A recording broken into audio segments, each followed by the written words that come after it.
అందరికీ నమస్తే అండి. సో కూటమి మేనిఫెస్టోని కొత్తగా విడుదల చేయడానికి కూటమి నేతలు సన్నాహాలు చేస్తున్నారు. టీడీపీ, జనసేన, బీజేపీ 3 పార్టీల అగ్రనేతలు కూడా మీ ఆలోచనను మాకు పంపించండి, మేము మన మేనిఫెస్టోలో చేరుస్తాము, మీకు ఏదైనా సరే ఆలోచన ఉంటే మాకు పంపించండి అని చెప్పి ఈరోజే ఒకటి రిలీజ్ చేశారు. అదేంటంటే అది మీకు చూపిస్తాను, ఒక్క నిమిషం పక్కన మీరు పెట్టవచ్చు. అంటే ప్రజల నుంచి ఆహ్వానిస్తున్నారు, ప్రజల నుంచి సలహాలు సూచనలు ఆహ్వానిస్తున్నారు. సో అది అంటే ఇంతకుముందు ఎప్పుడూ లేదు. మేనిఫెస్టో ప్రకటించినప్పుడు నేరుగా మేనిఫెస్టో ప్రకటించిన తరువాత మార్పులు చేర్పులు ఏమైనా కావాలంటే చేయడం. కానీ ఇప్పుడు మాత్రం మీరు అడగండి, మేము నెరవేరుస్తాం. తెలుగుదేశం పార్టీ, జనసేన, బీజేపీ కూటమి సంయుక్తంగా రూపొందిస్తున్న ప్రజా మేనిఫెస్టోలో పొందుపరిచే అంశాలపై మీ సలహాలు సూచనలను text message, voice message, PDF లేదా వీడియోల రూపంలో 8341130393 నెంబర్కు వాట్సాప్ చేయండి అని అడిగారంట.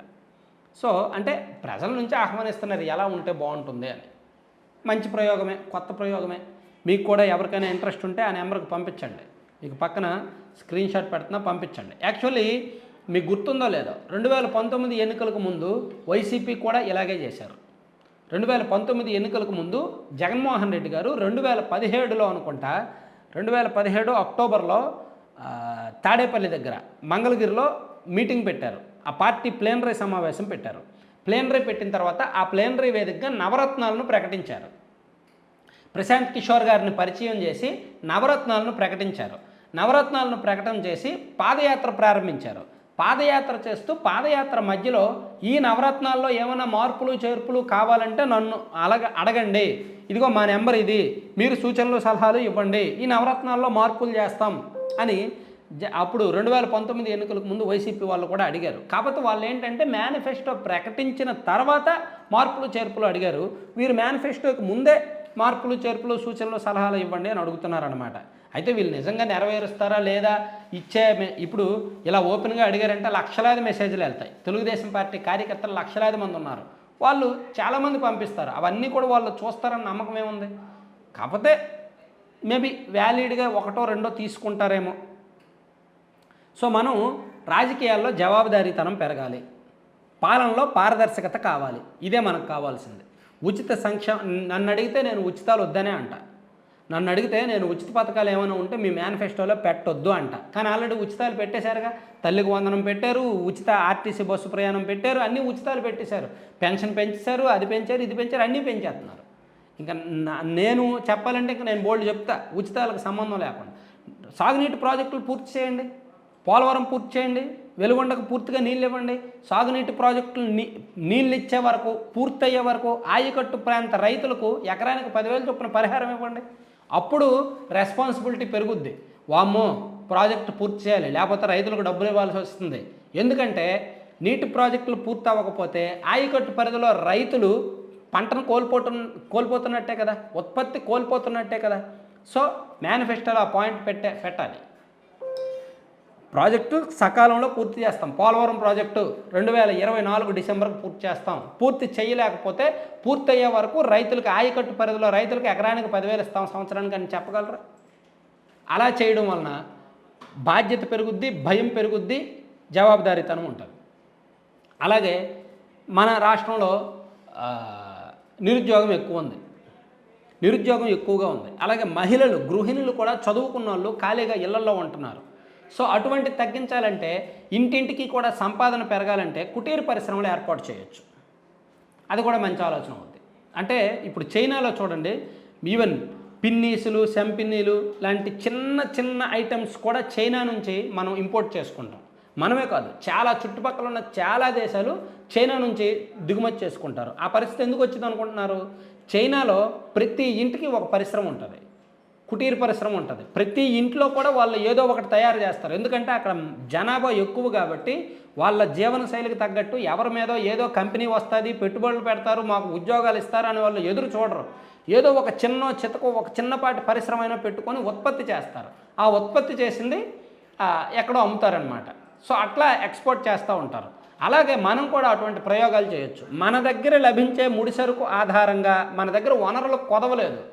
మన దగ్గర అటవీ భూములు బీభత్సంగా ఉన్నాయి, తీర ప్రాంతం బీభత్సంగా ఉంది, సహజ వనరులు సిద్ధంగా ఉన్నాయి, గ్రానైట్ నిక్షేపాలు ఉన్నాయి, ఇసుక ఉంది. వీటి ద్వారా మనం ఏదైనా చేయొచ్చు. సో అందుకే కుటీర పరిశ్రమలు ప్రతి ఇంటికి కూడా ఒక కుటీర పరిశ్రమ ఏర్పాటు చేసేలాగా ట్రైనింగ్ ఇస్తాం, అవకాశాలు కల్పిస్తామని పెట్టండి. అటువంటి ఐడియాలజీలు 100 కావాలంటే ఇస్తాను నేను. కుటీర పరిశ్రమలు పెట్టే అవకాశాలు ఇంకా సింపుల్గా చేయొచ్చు. ఇప్పుడు ఇసుక ఉంది, లేదా గ్రానైట్ క్వారీలు ఉన్నాయి. అవన్నీ కూడా క్వారీలు సంవత్సరాల తరబడి కొంతమంది చేతుల్లోనే ఎందుకు ఉండాలి?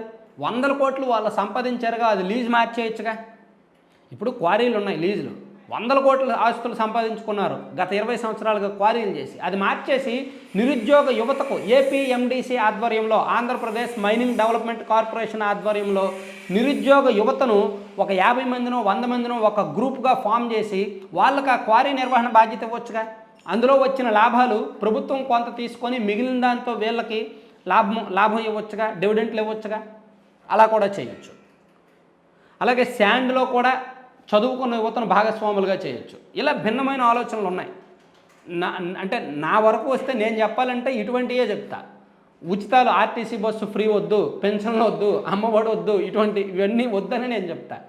యువతకు ఉద్యోగాలు ఇవ్వండి, మహిళలకు సంపాదన నేర్పించండి, ఎలా సంపాదించాలో నేర్పించండి, నైపుణ్యాన్ని డెవలప్ చేయండి.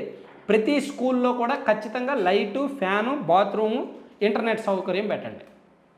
ప్రతి స్కూల్కి ఒక 2 కంప్యూటర్లు, ఇంటర్నెట్ సౌకర్యం, లైట్, అంటే మౌలిక వసతులు కల్పించండి. ప్రతి హాస్పిటల్లో కూడా ఇవన్నీ ఏర్పాటు చేయండి అని చెప్తా. అంతే తప్ప ఈ ఫ్రీలు, ఉచిత పథకాలు అవి ఇవి అనవసరం. సో నాలాంటి వాడు వీళ్ళకి సలహాలు ఇచ్చేంత సీన్ లేదులే కానీ సో అదే అనిపిస్తుంది. సో మీరు ఎవరైనా చెప్పాలనుకుంటే ఆ పార్టీ కంటే చెప్తే బాగుంటుంది. గతంలో వైఎస్ఆర్ కాంగ్రెస్ పార్టీ వాళ్ళు కూడా ఇలాగే వచ్చారు, కానీ మేబీ వాళ్ళు ఇంప్లిమెంట్ చేశారో లేదో నాకైతే తెలియదు. ఎందుకంటే వాళ్ళు ఏదైతే నవరత్నాలను వచ్చారో ఆ నవరత్నాల్లో చిన్నపాటి మార్పులు చేసి అఫీషియల్గా వాళ్ళ మేనిఫెస్టోగా రిలీజ్ చేశారు. ఏవో చిన్న చితక మార్పులు అయితే చేశారు.